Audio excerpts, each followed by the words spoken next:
Dog dry food. He likes this one and it like low-key smells good. So we're getting this one again. Hi Tara, I absolutely adore your content and I hope you know that this is coming from a place of love, but it absolutely broke my heart when I watched you pick up that very expensive bag of dry dog food knowing that the ingredients are not worth your money, because kibble is fine. It's not what I would recommend if you have the time and the availability to do something more biologically appropriate, especially for cats. But just talking about dogs and focusing on ingredients, I know how much you love your pets and it's very obvious, and it makes me really sad to think that you are doing what you think is best, but the ingredients are not only not what's best for your pets, but it's not what's best for your wallet.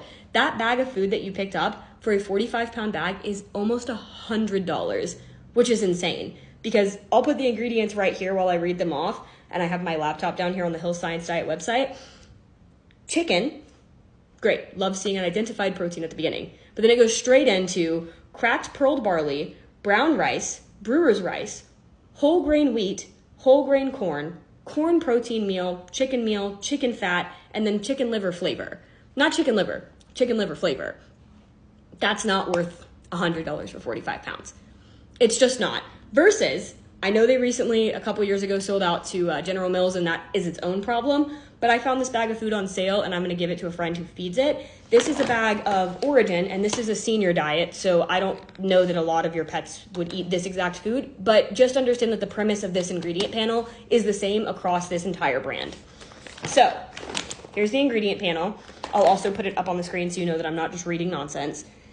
This one also is 85% animal ingredients, and it's identified on the bag that 85% of all of the ingredients that are in this food are animal-based ingredients, which is exactly what you're looking for. So we've got chicken, turkey, salmon, whole herring, chicken liver, dehydrated chicken, dehydrated salmon, dehydrated chicken liver, dehydrated egg. You get the point. Which one is worth more money?